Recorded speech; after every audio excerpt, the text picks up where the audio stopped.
সন্ধ্যার পর দিল্লির সাউথ ব্লকের ভেতর কাচের দরজা বন্ধ। মোদির মুখে কোনো শব্দ নেই। চেয়ারে বসে আছেন নিঃশব্দে।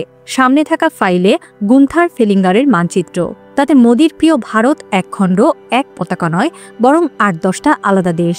খালিস্তান, দ্রাবিড়স্তান, আসাম, তামিল রাষ্ট্র, বেঙ্গল প্রজাতন্ত্র, গোন্দওয়ানা, এক একটা নাম যেন এক একটা ঘুম হারাম করে দেওয়ার মতো মন্ত্র। তারা কি শুরু করে দিল? মোদি ধীরে বলে ওঠেন। একজন কর্মকর্তা মাথা নিচু করে বলেন, হ্যাঁ স্যার, এবং সামাজিক মাধ্যমের আগুন এখন পুরো দেশের উপর ছড়িয়ে পড়েছে। মোদি ফাইলের উপর হাত রেখে বসে থাকেন। তার চোখ যেন কাচের মতো ঠান্ডা। একসময় ব্রিটিশরা মানচিত্র একে একে আমাদের ভেঙেছিল। এবার কি ইউরোপ সেই খেলা শুরু করল?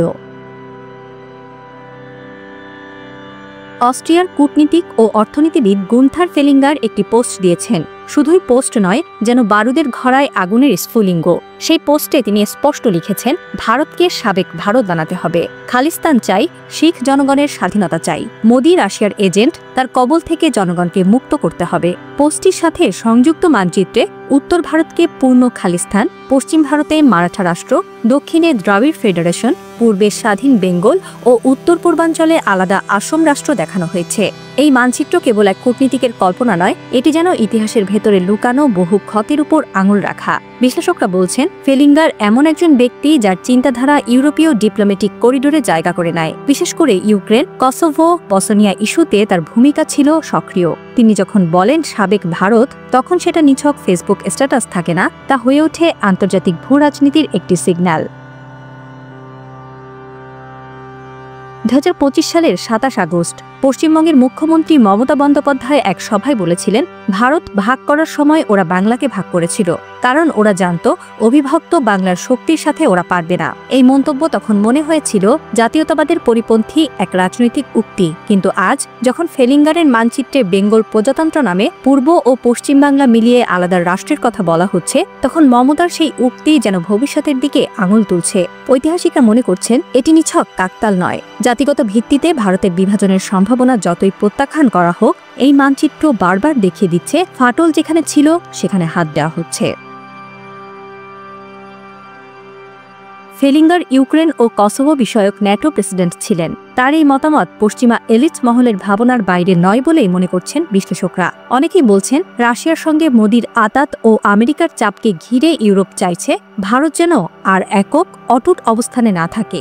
যুক্তরাষ্ট্র ইতিমধ্যে ভারতের অপরিশোধিত তেলে ৫০% শুল্ক আরোপ করেছে, অথচ ইউরোপ সেই তেল কিনে নিচ্ছে ভারতের কাছ থেকে। এতে ভারত মধ্যস্থ হয়ে এক ধরনের দ্বৈত চাপে পড়ে গেছে। বিশ্লেষকেরা আরও বলছেন, ইউরোপীয় কূটনীতিকদের বক্তব্য কখনোই সম্পূর্ণ ব্যক্তিগত থাকে না, বরং তারা ট্রায়াল বেলুন উড়ান, যে মন্তব্যগুলো পরে পররাষ্ট্রনীতিতে গতি তৈরি করে। ফেলিঙ্গারের পোস্টকেও সেই কৌশলের অংশ মনে করা হচ্ছে।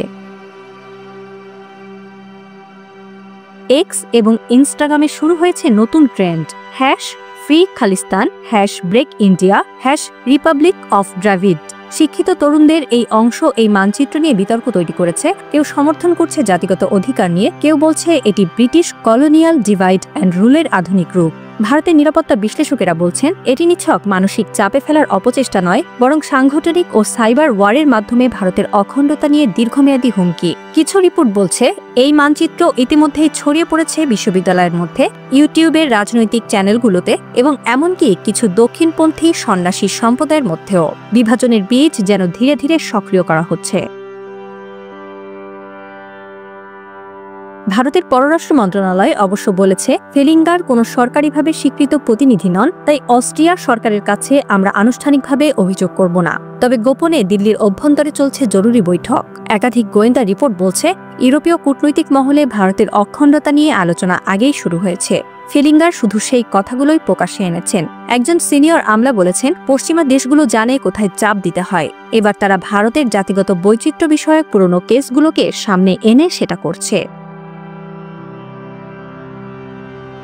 সাবেক ভারত শব্দ দুটি যেন কাঁপিয়ে দিয়েছে নরেন্দ্র মোদীর মেরুদণ্ড। এটি কেবল একটি দেশ ভেঙে ফেলার প্রস্তাব নয়, বরং এক ঐতিহাসিক প্রতিশোধের ইঙ্গিত। ব্রিটিশরা একসময় ভারতকে টুকরো করেছিল তাদের প্রয়োজনে। এখন সেই ইতিহাস যেন উল্টে গিয়ে ইউরোপীয় কূটনীতিকদের বলছেন, ভারত এক থাকবে কেন? একজন রাষ্ট্রবিজ্ঞানী বললেন, ইউরোপ এই বার্তা দিচ্ছে, যদি তোমরা আমাদের কথা না শোনো, তাহলে আমরা তোমাদের ঐক্য নিয়েই প্রশ্ন তুলব। আরেকজন বললেন, এই মানচিত্র যেন একটি বুলেট প্রুফ বার্তা, তোমরা যদি পরমাণু শক্তি নিয়ে খেলো, আমরা জাতিগত শক্তির তাস নিয়ে খেলব। যখন পশ্চিমা কূটনীতিক ভারতের মানচিত্র নিয়ে বিতর্ক ছড়াচ্ছেন, তখন চীন দৃশ্যপটের বাইরে থেকে পরিস্থিতি পর্যবেক্ষণ করছে। চীনের এক রাষ্ট্রায়ত্ত পত্রিকা লিখেছে, এটি ভারতের অভ্যন্তরীণ বিষয়, তবে জাতিগত অধিকার নিশ্চিত করা উচিত। চীন কাশ্মীর ও অরুণাচল ইস্যুতে ভারতের বিরুদ্ধে আগে থেকে অবস্থান নিয়েছে। এখন তাদের কৌশল হতে পারে, ভারত যখন বিভক্ত হবে তখন আমরা লাভের ভাগিদার হব। চীন এক ধরনের স্ট্র্যাটেজিক পেশেন্স অনুসরণ করছে, যেখানে তারা প্রকাশ্যে কিছু বলছে না, কিন্তু নেপথ্যে তথ্য সংগ্রহ, অ্যালগোরিদম বিশ্লেষণ, কূটনৈতিক প্রস্তুতি নিচ্ছে। দিল্লির রাত এখন গভীর। লালকেল্লার দিক থেকে ভেসে আসছে হালকা ঝিঝির আওয়াজ। মোদি বসে আছেন জানালার পাশে একাকী। তার সামনে পড়ে আছে মানচিত্র, টুকরো করা এক ভারত। একক ভারতের স্বপ্ন নিয়ে যিনি ক্ষমতায় এসেছিলেন, তার সামনে এখন দাঁড়িয়ে আছে বহু জাতিগোষ্ঠীর বিদ্রোহ, বিদেশি ষড়যন্ত্র, কূটনৈতিক চাপ আর অভ্যন্তরীণ দুর্বলতা। মোদি জানেন এই গল্পটি হয়তো তিনি লিখবেন না, কিন্তু ইতিহাস লিখবে, আর ইতিহাস সবসময় ক্ষমাহীন।